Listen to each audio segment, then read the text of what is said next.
Rich girl marries 4 times. What she learns after losing everything will shock you. Sarah Thompson was, by all accounts, the golden girl of Grosse Pointe, Michigan.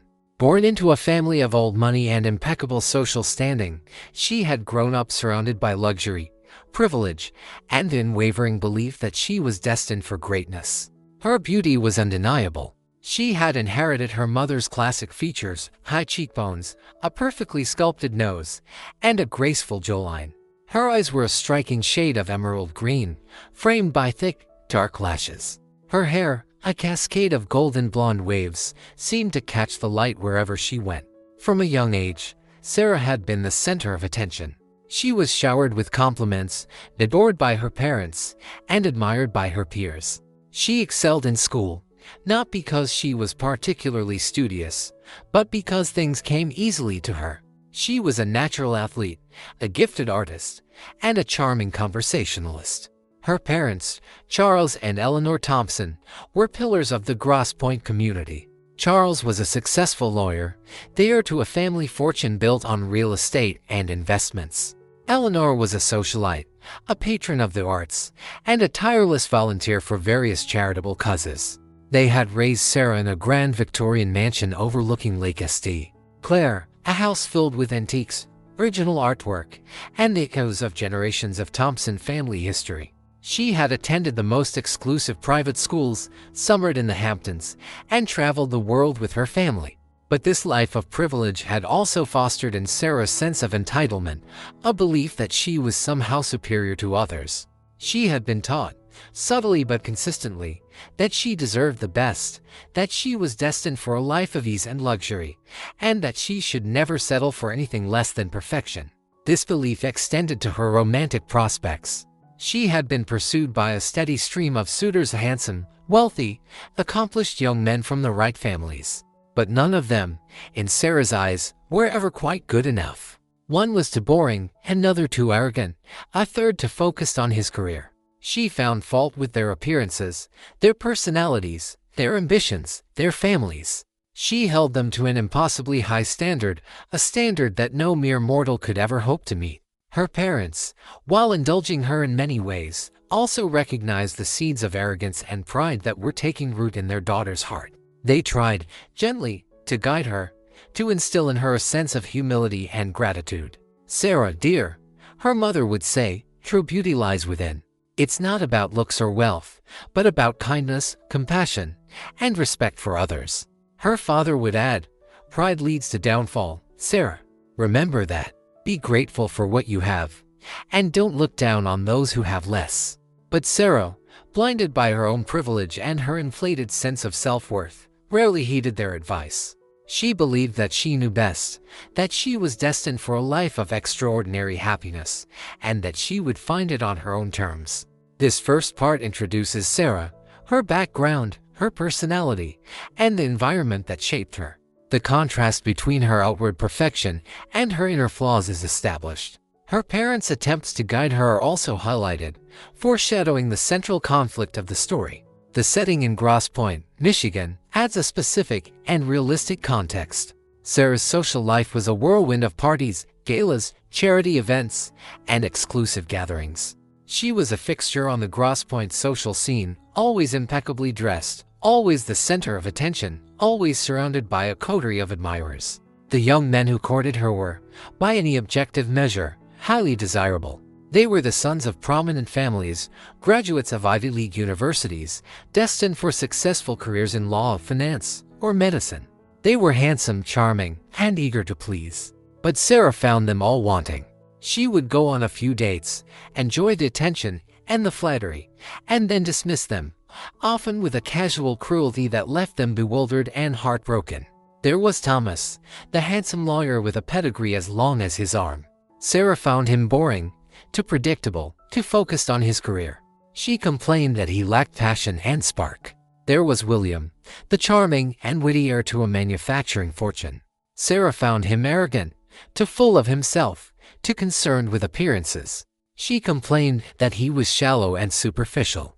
There was James, the kind and compassionate doctor who volunteered at a free clinic. Sarah found him too earnest, too serious, too lacking in ambition. She complained that he was not exciting enough. Her parents watched this parade of suitors with growing concern. They saw the pattern, the repeated cycle of attraction and rejection. They worried that Sarah was setting herself up for disappointment, that her unrealistic expectations would prevent her from finding true happiness. "Sarah, you need to be more open-minded," her mother would say, gently. "No one is perfect. You need to look beyond the surface to find the qualities that truly matter in a partner." "But Mom," Sarah would reply, her voice filled with a mixture of frustration and entitlement, "I deserve the best. I won't settle for anything less." Her father, more direct, would warn her about the dangers of pride.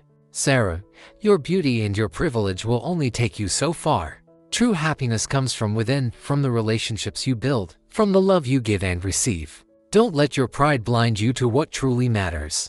But Sarah, convinced of her own superiority and blinded by her own desires, refused to listen. She believed that she was destined for something extraordinary, that somewhere out there, there was a man who was perfect for her, a man who would meet all of her expectations and fulfill all of her dreams. She continued to search, to date, to dismiss, her heart untouched, her spirit unmoved. She was chasing an illusion, a fantasy of perfection that would ultimately lead her down a path of heartbreak and disillusionment. This section further develops Sarah's character, showing her interactions with potential partners and her consistently dismissive attitude. The parents' concerns are amplified, and their warnings become more explicit, foreshadowing the consequences of Sarah's choices. The emphasis is on Sarah's unrealistic expectations and her inability to see beyond superficial qualities. Sarah's life, to the outside world, seemed perfect. She lived in a beautiful home, wore designer clothes, drove a luxury car, and traveled the world. She had a wide circle of friends, a busy social calendar, and a seemingly endless supply of opportunities. She worked as an interior designer, a career that allowed her to indulge her passion for beauty and her desire for control. She had a knack for creating elegant and sophisticated spaces, and her services were in high demand among the wealthy elite of Grosse Pointe. Her social circle consisted of other young women from similar backgrounds, women who were beautiful, wealthy, and equally obsessed with maintaining their perfect images. They spent their days shopping, lunching, attending charity events, and gossiping about each other's lives. They competed with each other, subtly and not so subtly, for the best clothes, the most expensive jewelry, the most desirable men. They were all trapped in a gilded cage, a world of privilege and superficiality, where appearances mattered more than substance, and where true happiness was often elusive. Sarah thrived in this environment. She enjoyed the attention, the admiration, the sense of belonging. She felt superior to those outside her circle, those who didn't have her wealth, her beauty, or her social standing.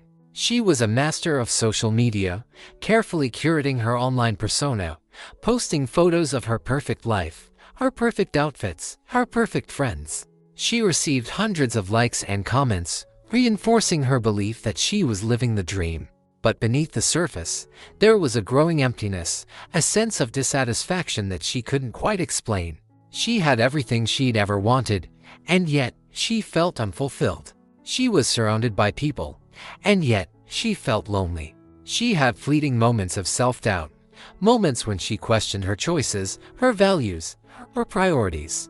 But she quickly dismissed these doubts, telling herself that she was just being silly, that she was overthinking things, that she should be grateful for what she had. She clung to the belief that her perfect life was just around the corner, that once she found the perfect man, everything would fall into place. She was determined to maintain her image, to project an aura of success and happiness, even as her inner world began to crumble. This section provides a deeper look into Sarah's world, revealing the superficiality and emptiness of her perfect life. It highlights the societal pressures and expectations that contribute to her arrogance and her unrealistic expectations. The subtle hints of dissatisfaction and self-doubt foreshadow her eventual downfall. It was at a charity gala, a lavish affair benefiting a local children's hospital, that Sarah met Ryan. She was standing near the bar, sipping champagne and scanning the room, her eyes searching for a potential suitor, when she noticed him. He was standing alone, looking somewhat out of place amidst the sea of designer dresses and tailored suits. He was wearing a simple, well-worn jacket, a pair of khakis, and a slightly crooked tie. He had a kind face, with warm brown eyes and a gentle smile. He wasn't conventionally handsome, not in the way that Sarah usually preferred. He wasn't tall or muscular. He didn't have that polished, preppy look that she found so appealing. But there was something about him, something in his eyes, that drew her in. He caught her gaze, and he smiled, a genuine, unpretentious smile that reached all the way to his eyes. Sarah, surprised by her own reaction, found herself smiling back. He approached her, his steps hesitant but confident. "Hi," he said, his voice warm and slightly nervous. "I'm Ryan." "Sarah," she replied, extending her hand. They started talking, and Sarah was surprised by how easily the conversation flowed. He wasn't like the other men she'd met, the men who were so eager to impress her, to boast about their accomplishments, to shower her with compliments. He was genuine, authentic, and refreshingly down-to-earth. He talked about his work as a carpenter, about his passion for building things, about his love for the outdoors. He listened attentively to her, asking questions, showing a genuine interest in her life and her thoughts. He didn't try to impress her with his wealth or his status, because he had neither. He was a humble man, a working-class man, who lived a simple life and valued honesty, integrity, and kindness. Sarah, for the first time in a long time, felt a genuine connection with someone. She found herself drawn to his authenticity, his lack of pretense, his genuine warmth. She felt a spark of something she hadn't felt before, something that went beyond physical attraction or social status. She was intrigued, fascinated, and a little bit scared. This man was so different from anyone she'd ever dated, so different from the men she'd always believed she was destined to be with. He was a challenge to her worldview, a threat to her carefully constructed image of the perfect life. But she couldn't deny the attraction, the pull, the feeling that this might be something real, something meaningful. She decided to take a chance, to step outside her comfort zone, to see where this unexpected connection might lead. The meeting with Ryan is a turning point in the story. His humble and genuine nature contrasts sharply with Sarah's usual circle, and her initial attraction to him is based on his difference, his authenticity. This section highlights the potential for growth and change in Sarah, but also foreshadows the challenges that their different backgrounds will present. Sarah's decision to date Ryan was met with shock and disapproval from her friends and family. They couldn't understand what she saw in him, a man who was so obviously beneath her in terms of social standing and financial status. "Sarah, are you serious?" her best friend Chloe asked, her voice laced with disbelief. "He's a carpenter. He's not exactly Prince Charming." Her mother was even more blunt. "Sarah, you can't be serious about this. This person, he's not from our world. He's not one of us. You're throwing your life away." Her father, while more measured in his response, also expressed his concerns. He worried that Ryan wouldn't be able to provide for Sarah, that he wouldn't be able to give her the kind of life she was accustomed to. But Sarah was defiant. She was tired of the shallow, superficial relationships she'd had in the past. She was drawn to Ryan's kindness, his honesty, his genuine nature. She saw in him a depth of character that she had never found in the wealthy, privileged men she had dated before. She told her parents that she was in love with Ryan, that she was going to marry him, whether they approved or not. She was prepared to defy them, to rebel against their expectations, to forge her own path. Her rebellion was fueled by a mixture of genuine affection for Ryan and a desire to prove her independence, to show her parents that she could make her own decisions, that she wasn't just a spoiled, entitled heiress. The courtship was a whirlwind of stolen moments, secret rendezvous, and passionate encounters. They met in out-of-the-way cafes, took long walks in the park, and spent hours talking, sharing their dreams, their fears, their hopes for the future.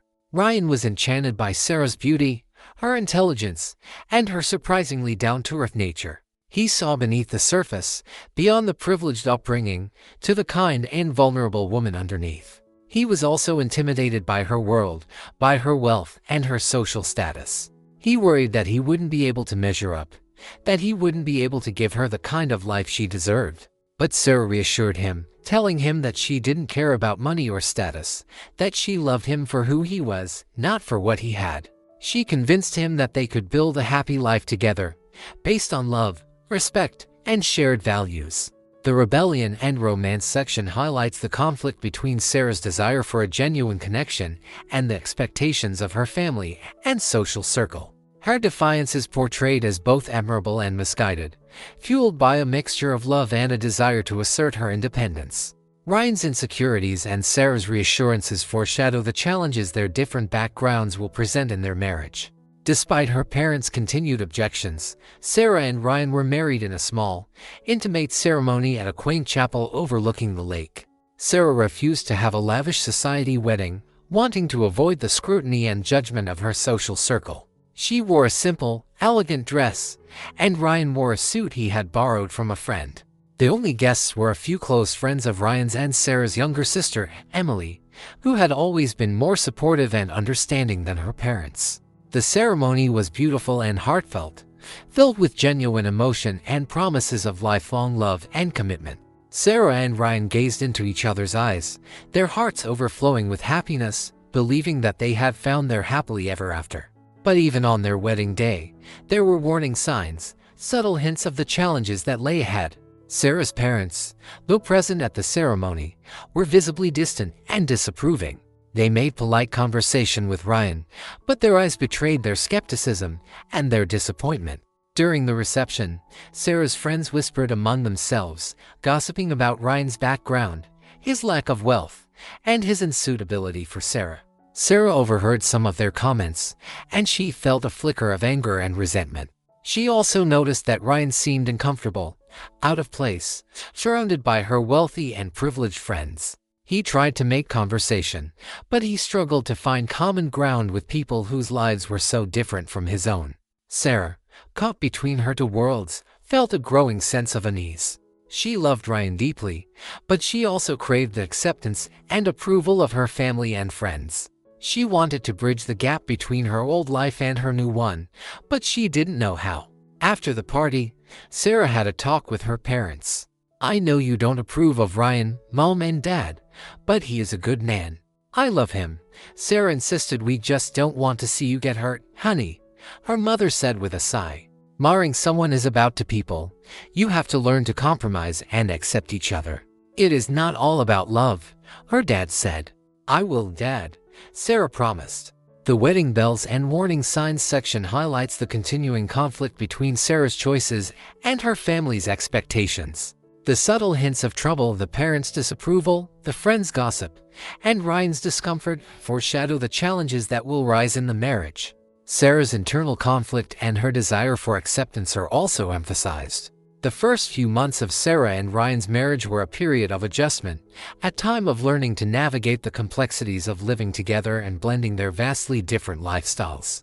They moved into a small, modest house in a working-class neighborhood, a far cry from the grand mansion where Sarah had grown up.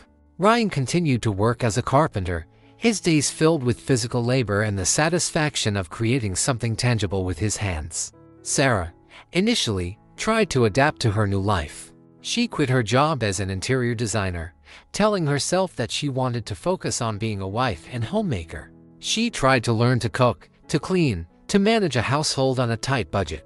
But she quickly grew frustrated. She missed her old life, her friends, her career, and the luxuries she had taken for granted. She found the housework tedious, the cooking challenging, and the budgeting stressful. She started to complain, to criticize, to make demands. She wanted Ryan to work longer hours, to earn more money, to provide her with the kind of lifestyle she was accustomed to. Ryan, in turn, grew increasingly resentful. He felt that Sarah didn't appreciate his efforts, that she didn't understand the value of hard work, that she was spoiled and entitled. He tried to explain to her that he was doing his best, that he couldn't magically transform himself into a wealthy man overnight. He reminded her that she had chosen to marry him, that she had known what his life was like. But Sarah refused to listen. She accused him of being unambitious, of lacking drive, of failing to provide for her properly. She compared him unfavorably to the men she had dated before, the men who could have given her the life she felt she deserved. Their arguments became more frequent, more heated, more personal. They fought about money, about housework, about their families, about everything and nothing. The love that had once seemed so strong, so unshakable, began to erode, replaced by resentment, frustration, and disappointment. The cracks in the foundation section depicts the early challenges of Sarah and Ryan's marriage, highlighting the clash of their lifestyles and expectations. Sarah's inability to adapt, her sense of entitlement, and her constant complaints are contrasted with Ryan's hard work, his frustration, and his growing resentment. The escalating conflicts foreshadow the eventual breakdown of the marriage. The unraveling of Sarah and Ryan's marriage was a slow, painful process, a gradual disintegration of the love and hope that had once bound them together. The arguments became more frequent, more bitter, more destructive. Sarah's arrogance and sense of superiority, which she had initially tried to suppress, resurfaced with a vengeance. She treated Ryan with increasing disdain, belittling his work, criticizing his appearance, and constantly comparing him to the wealthy and successful men she had known before. She started to spend more time away from home, reconnecting with her old friends, attending parties and social events without him. She reveled in the attention, the admiration, the feeling of being back in her element. Ryan, feeling increasingly isolated and emasculated, withdrew into himself. He stopped trying to please Sarah, stopped trying to reason with her, stopped trying to salvage their marriage. He poured himself into his work, finding solace in the physical exertion and the tangible results of his labor. He started to drink more, seeking escape from the pain and disappointment of his failing marriage. He became withdrawn and sullen, his once gentle eyes now filled with a mixture of sadness and resentment. They stopped communicating, stopped sharing their thoughts and feelings, stopped even trying to understand each other. They were living separate lives, sharing the same house but inhabiting different worlds. The final blow came one evening, after a particularly bitter argument. Sarah, in a fit of rage, told Ryan that she had never loved him, that she had married him on a whim, that he was a mistake. Ryan, his heart shattered, finally reached his breaking point. He packed a bag, walked out the door, and never looked back. He filed for divorce, ending the marriage that had once held so much promise. Sarah was shocked by Ryan's departure. She had expected him to fight for her, to beg her to stay, to do whatever it took to win her back. She had never imagined that he would actually leave her. She was left alone in the small, modest house, surrounded by the remnants of their failed marriage, her heart filled with a mixture of anger, regret, and a profound sense of loss. The unraveling section depicts the final stages of Sarah and Ryan's marriage, highlighting the destructive impact of Sarah's arrogance and Ryan's withdrawal. The escalating conflicts and the final, hurtful argument lead to the inevitable separation and divorce. Sarah's shock at Ryan's departure underscores her lack of self-awareness and her inability to see the consequences of her actions. The divorce was swift and relatively uncontested.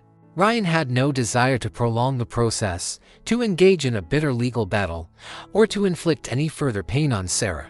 He simply wanted out. He agreed to a generous settlement, giving Sarah the house, a substantial portion of his savings, and ongoing spousal support. He wanted to ensure that she was financially secure, despite his personal feelings towards her. Sarah, initially defiant and resentful, eventually accepted the terms of the settlement. She realized that she had no legal grounds to demand more, and she was secretly relieved to be free of the marriage. She hired a lawyer, a sharp and ambitious woman who specialized in high-asset divorces.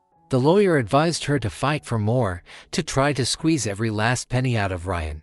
But Sarah, for the first time in her life, felt a pang of guilt, a sense of remorse for the way she had treated him. She instructed her lawyer to accept the settlement, to finalize the divorce as quickly and painlessly as possible. She wanted to move on, to put the past behind her, to start a new chapter in her life. The divorce proceedings, while relatively straightforward, were still emotionally draining. Sarah had to face the reality of her failure, the public humiliation of her broken marriage, and the judgment of her friends and family. Her parents, while relieved that she was out of a relationship they had never approved of, were also deeply saddened by the outcome. They had hoped that Sarah would find happiness with Ryan, that she would learn to appreciate his kindness and his genuine love. They tried to offer her support, but Sarah was distant and withdrawn. She was ashamed of her behavior, of the way she had treated Ryan, of the mess she had made of her life. She spent her days alone in the empty house, reflecting on her mistakes, questioning her choices and wondering what the future held. She had lost her husband, her home, and her sense of purpose. She was adrift, lost in a sea of regret and self-doubt. The divorce section describes the legal and emotional aftermath of the separation. Ryan's generosity and Sarah's acceptance of the settlement, despite her lawyer's advice, show a glimmer of change in her character. The emotional toll on Sarah and her parents is highlighted, emphasizing the consequences of her actions. Sarah, desperate to escape the pain of her divorce and the judgment of her social circle, quickly rebounded into a new relationship. She met Mark, a wealthy and charming businessman, at a charity event just a few months after her divorce from Ryan was finalized. Mark was everything Ryan was not: polished, sophisticated, and supremely confident. He showered Sarah with attention, gifts, and extravagant gestures of affection. He whisked her away on weekend trips to exotic locations, introduced her to his influential friends, and promised her a life of luxury and excitement. Sarah, still reeling from her previous failure, was swept away by Mark's charm and his apparent wealth. She saw him as her savior, her escape from the humiliation and disappointment of her failed marriage. She convinced herself that this time it would be different, that this time she had found the perfect man. She ignored the warning signs: Mark's controlling nature, his possessiveness, his tendency to criticize her appearance and her behavior. She dismissed her friends' concerns, telling them that they were just jealous, that they didn't understand her happiness. She rushed into a second marriage, a lavish ceremony at a 5-star resort, attended by all the right people. She wore a designer gown, walked down the aisle on her father's arm, and exchanged vows with a man she barely knew. The second marriage, however, followed a disturbingly familiar pattern. The initial infatuation quickly faded, replaced by conflict, resentment, and disappointment. Mark, it turned out, was not the charming and generous man he had appeared to be. He was controlling, manipulative, and emotionally abusive. He criticized Sarah constantly, belittling her intelligence, her appearance, and her abilities. He isolated her from her friends and family, monitoring her phone calls, her emails, and her social media accounts. He demanded her complete obedience, her unwavering loyalty, and her constant attention. Sarah, initially resistant to his control, gradually succumbed to his manipulation. She lost her confidence, her sense of self-worth, and her independence. She became a shadow of her former self, trapped in a gilded cage of wealth and abuse. The rebound and repetition section highlights Sarah's failure to learn from her past mistakes. Her quick entry into a second marriage, driven by desperation and a desire for validation, repeats the pattern of her previous relationship. The introduction of Mark's controlling and abusive nature adds a darker element to the story. The second marriage, predictably, ended in disaster. Mark's controlling behavior escalated, his verbal abuse became more frequent and more vicious, and his emotional manipulation became more insidious. Sarah, trapped in a cycle of abuse and fear, found herself increasingly isolated and alone. She had alienated her friends and family, and she had no one to turn to for help.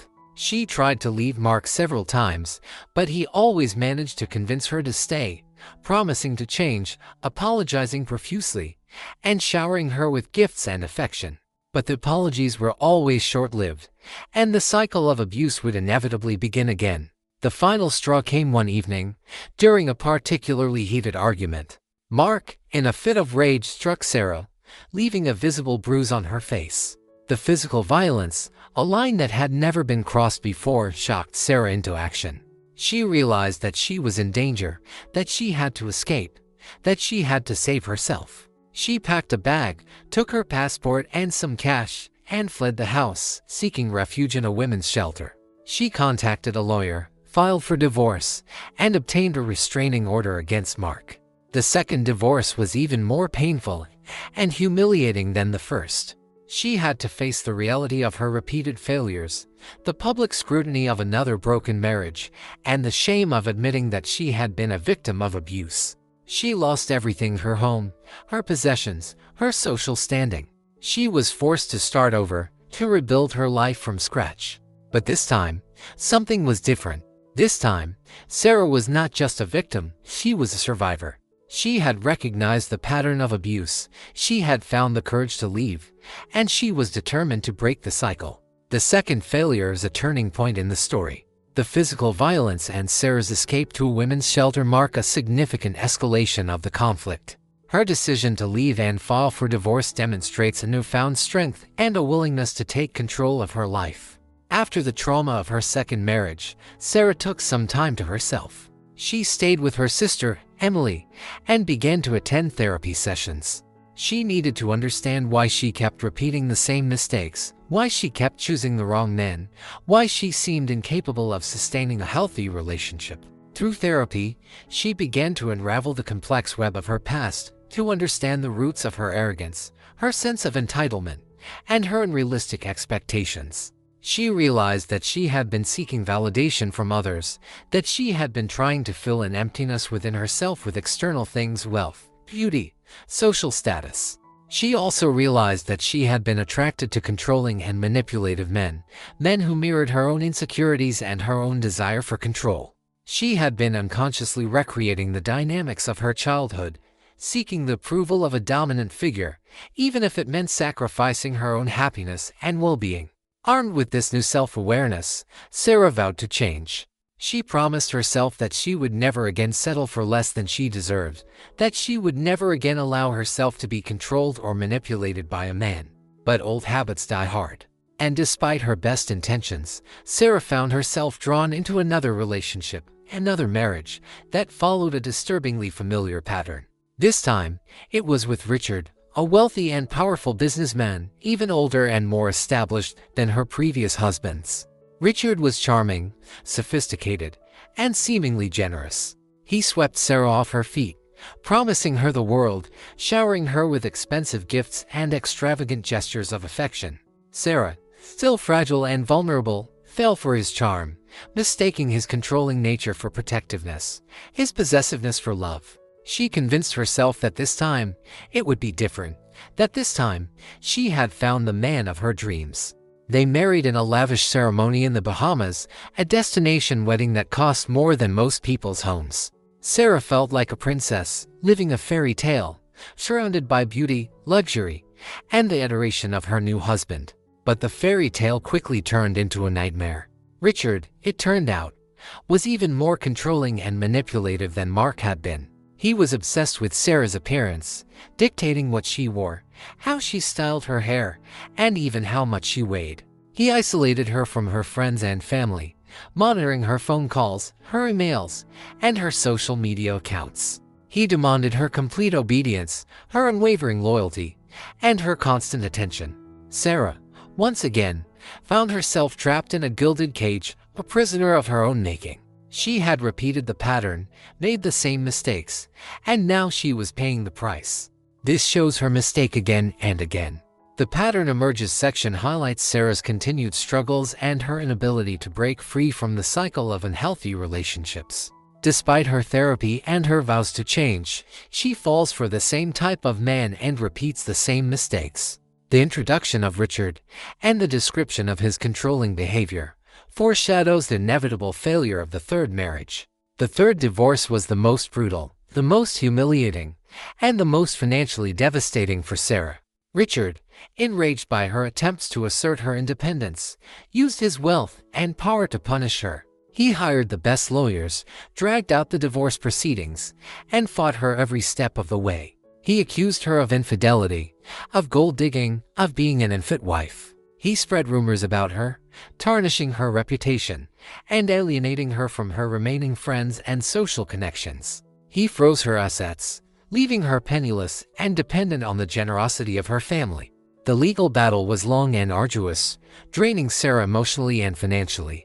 She was forced to testify in court, to relive the details of her abusive marriage, to defend herself against Richard's false accusations. She felt utterly defeated, stripped of her dignity, her self-worth, and her financial security. She had lost everything: her husband, her home, her friends, her reputation, and her hope.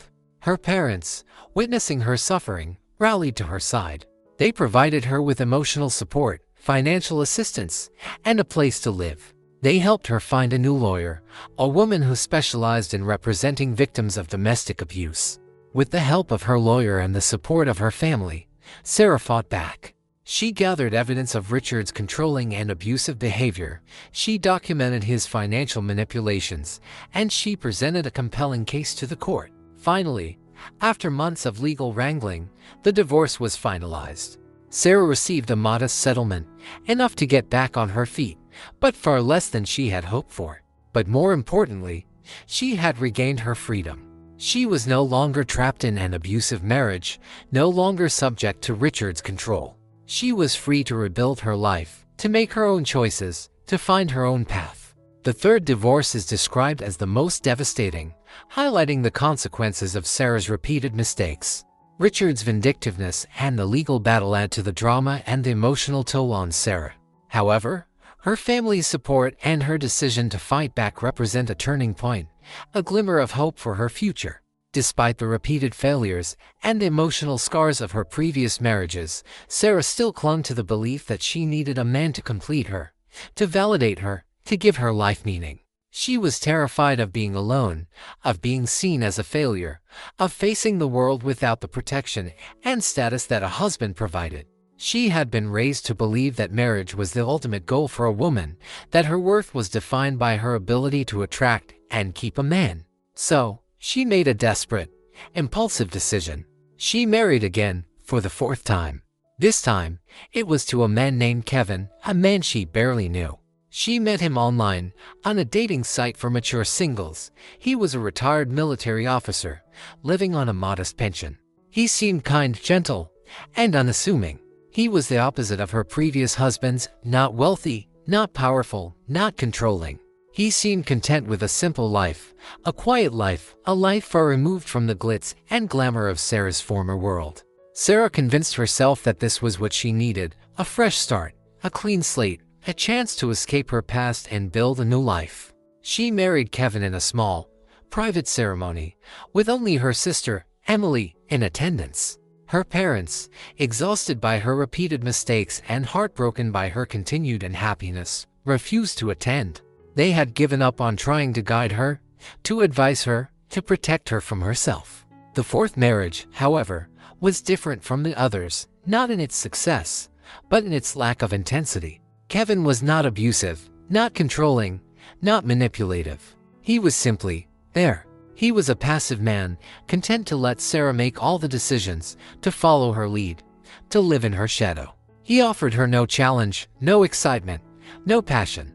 Their life together was quiet, predictable, and utterly boring. Sarah found herself increasingly restless, dissatisfied, and unfulfilled. She had escaped the drama of her previous marriages, but she had also lost the spark, the excitement, the sense of purpose that had once driven her. She realized that she had made another mistake, that she had married Kevin not for love, but for security, for companionship, for a desperate attempt to avoid being alone. But she also realized that she was the common denominator in all of her failed relationships, that the problem wasn't the men she chose, but herself. The Desperate Measures section highlights Sarah's continued inability to learn from her mistakes. Driven by her fear of being alone and her deeply ingrained belief that her worth is tied to her marital status. The fourth marriage, while not abusive, is portrayed as a loveless and unfulfilling union, a further indication of Sarah's flawed decision-making. The fourth marriage limped along for a few years, a quiet, uneventful existence that was more like a roommate arrangement than a true partnership. Sarah and Kevin lived separate lives, their paths rarely intersecting, their conversations superficial and perfunctory. Sarah found herself increasingly withdrawn, spending her days alone in the house, lost in her thoughts, her regrets, her unfulfilled dreams. She had lost all interest in her appearance and her social life, and the things that had once given her pleasure. She had gained weight, her once flawless skin was now sallow and lined, and her eyes had lost their sparkle. She looked in the mirror and saw a stranger, a woman she didn't recognize, a woman she didn't like. The final straw came on a seemingly ordinary evening. Sarah was preparing dinner, a simple meal of pasta and salad. Kevin was sitting in the living room, watching television, his attention completely absorbed by the flickering screen. Sarah, feeling a surge of loneliness and despair, tried to start a conversation. She asked Kevin about his day, about his interests, about anything that might connect them, even for a moment. Kevin, without looking at her, grunted a non-committal response, his eyes still glued to the television. Sarah felt a wave of anger, of frustration, of utter hopelessness wash over her. She realized that she was invisible to him, that she was living with a stranger, that she was utterly and completely alone. She dropped the spoon she was holding, the clatter echoing in the silent kitchen. She turned and walked out of the house, without a word, without a backward glance. She walked for hours, her mind racing, her heart aching. She walked until her feet were blistered, until her legs ached, until she was physically and emotionally exhausted. As she walked, she finally saw the truth, the harsh, undeniable truth that she had been avoiding for so long. She had been the architect of her own unhappiness. She had made a series of bad choices, driven by her arrogance, her pride, and her unrealistic expectations. She had blamed everyone else for her failures, her husbands, her parents, her friends, society. But now, she finally realized that the only person she could blame was herself. The final straw scene is a moment of quiet but profound realization for Sarah. It is not a dramatic confrontation, but rather a simple, everyday interaction that exposes the emptiness of her marriage and the depth of her loneliness. Her decision to walk out without a word represents a turning point, a moment of clarity and a decision to finally take control of her life. Sarah's walk led her to a small, all-night diner on the edge of town. She sat at the counter, ordering a cup of coffee, her hands trembling, her mind numb. She looked around at the other patrons, truck drivers, weary travelers, lonely souls seeking solace in the anonymity of the late-night hour. She felt a kinship with them, a shared sense of being lost, of being on the fringes of society. She realized that she had hit rock bottom. She had lost everything: her marriages, her friends, her social standing, her sense of self. She was alone, penniless, and utterly adrift. For the first time in her life, she felt truly humbled. Her arrogance, her pride, her sense of entitlement had all been stripped away, leaving her exposed and vulnerable. She saw her reflection in the mirrored wall behind the counter, a tired, middle-aged woman with sad eyes and a haunted expression. She barely recognized herself. She started to cry, softly at first, then uncontrollably. The tears flowed freely, releasing years of pent-up pain, frustration, and regret. The waitress, a kind, older woman with a weathered face and a sympathetic smile, approached her. She placed a hand on Sarah's shoulder, offering a comforting presence. "Honey," she said, her voice gentle, "you look like you've been through hell. Anything I can do?" Sarah shook her head, unable to speak. She was overwhelmed by the waitress's kindness, by the simple act of human connection. The waitress brought her a glass of water and a box of tissues. She sat with her for a while, offering silent support, allowing Sarah to cry, to release the emotions that she had bottled up for so long. As the tears subsided, Sarah began to feel a sense of clarity, a sense of perspective that she had never experienced before. She realized that she had been living a lie, that she had been chasing the wrong things, that she had been measuring her worth by the wrong standards.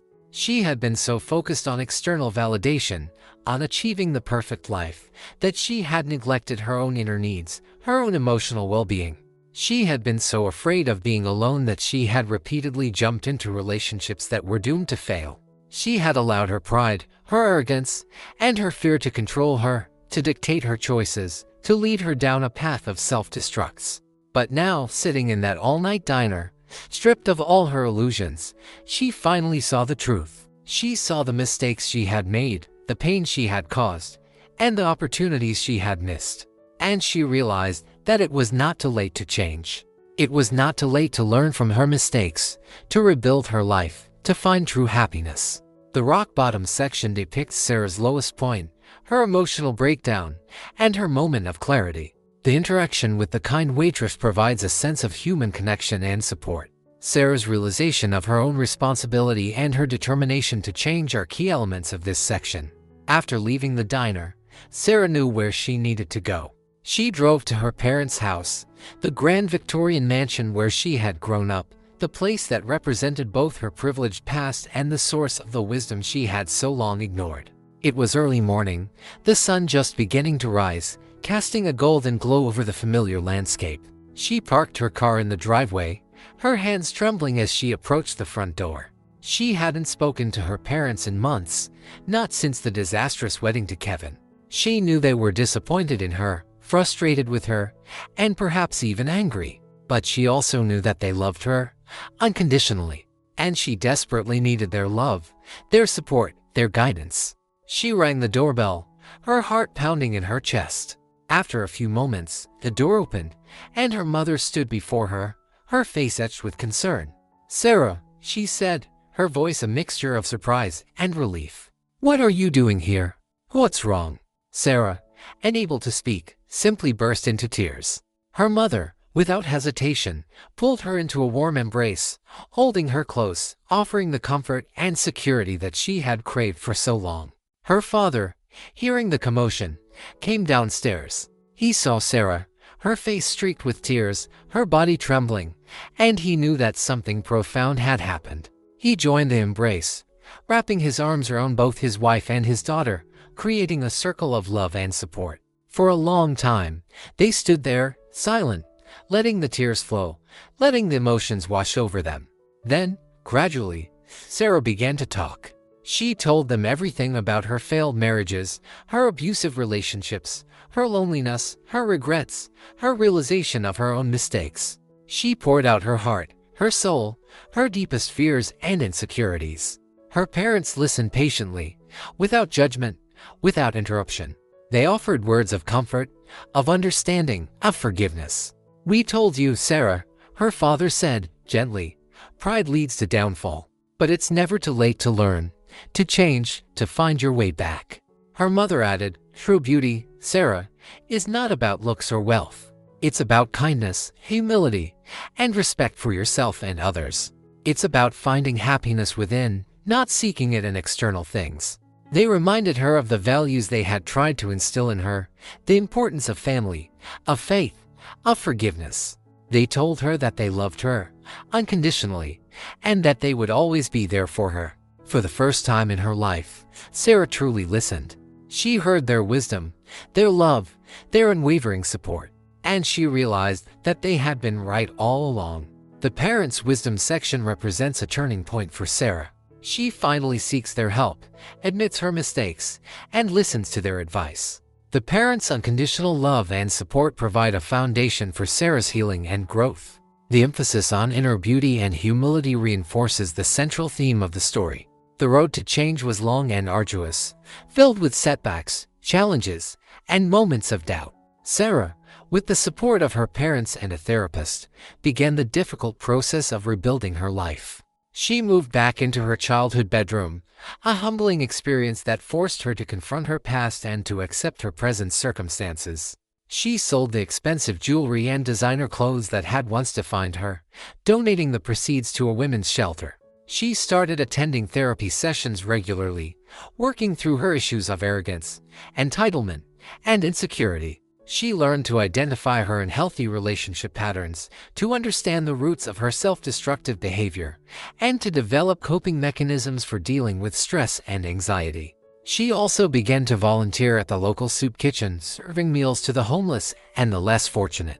This experience opened her eyes to the realities of poverty and hardship, and it helped her to develop a sense of empathy and compassion for others. She reconnected with her sister, Emily, who had always been her closest confidant and her most loyal supporter. Emily offered her unconditional love and understanding, helping her to navigate the difficult process of healing and self-discovery. Slowly but surely, Sarah began to change. She became more humble, more grateful, more compassionate. She learned to appreciate the simple things in life: a warm meal, a kind word, a beautiful sunset. She started to take care of her physical health, eating healthy foods, exercising regularly, and getting enough sleep. She rediscovered her love for art, taking up painting again, finding solace and expression in the creative process. She also began to explore her spirituality, attending church services, reading religious texts, and seeking guidance from a local pastor. She found comfort in her faith, a sense of purpose and meaning that had been missing from her life. The change was not linear. There were days when she felt overwhelmed by sadness, by regret, by the weight of her past mistakes. There were days when she wanted to give up, to retreat back into her old patterns of behavior. But she persevered, driven by a newfound determination to become a better person, to live a more meaningful life, to find true happiness. She learned to forgive herself, to accept her flaws, and to embrace her imperfections. The Long Road to Change section describes Sarah's journey of self-discovery and personal growth. Her therapy, her volunteer work, her reconnection with her sister, and her renewed faith are all important elements of her transformation. The emphasis is on the slow and gradual process of change, with setbacks and challenges along the way. Years passed, and Sarah gradually rebuilt her life. She found a job as a freelance art consultant, using her eye for design and her business acumen to help clients create beautiful and functional spaces. She moved into a small, cozy apartment, decorated with her own paintings and filled with the warmth of her newfound sense of self. She developed a close circle of friends, women who valued her for her kindness, her intelligence, and her genuine spirit, not for her wealth or her social status. She continued to volunteer at the soup kitchen, finding fulfillment in helping others and giving back to her community. She also became involved in other charitable causes, using her time and resources to make a positive impact on the world. She dated occasionally, but she was no longer driven by the desperate need for a romantic partner. She had learned to be content with her own company, to find joy in her work, her friendships, and her service to others. She had found peace, a sense of inner calm and contentment that had eluded her for so long. She had finally learned the lesson that her parents had tried to teach her, that true happiness comes not from external things, but from within. She had forgiven herself for her past mistakes, and she had forgiven those who had hurt her. She had let go of the anger, the resentment, and the regret that had consumed her for so long. She had embraced her imperfections, her vulnerabilities, her humanness. She had learned to love herself, to accept herself, to be kind to herself. She no longer sought validation from others, no longer measured her worth by the standards of society. She had found her own path, her own purpose, her own definition of success. One day, she visited Ryan. She wanted to apologize to him. After she divorced her fourth husband, she saw Ryan several times in town's market. They greeted to each other politely. She told him that she was sorry for how she treated him. She was young and stupid. Ryan smiled and said he was happy for her. And as she looked back on her life, she realized that she had finally found what she had been searching for all along: not a perfect life, not a perfect man, but a life filled with meaning, purpose, and genuine connection. The Finding Peace section focuses on Sarah's life after her transformation. She finds fulfillment in her work, her friendships, and her service to others. She is no longer defined by her marital status or her material possessions. The emphasis is on her inner peace, her self-acceptance, and her newfound sense of purpose. Decades later, Sarah sat on the porch of her small, comfortable home, watching the sunset paint the sky with vibrant hues of orange, pink, and purple. She was an old woman now, her hair silver, her face lined with the wrinkles of time and experience. But her eyes still sparkled with life, with wisdom, with a deep and abiding sense of peace. She had lived a long and full life, a life filled with both joy and sorrow, triumph and failure, love and loss. She had learned many lessons along the way, lessons that had shaped her character, deepened her understanding of the world, and brought her closer to her true self. She had learned that true beauty is not about physical appearance, but about the kindness you show to others, the compassion you feel, and the love you give.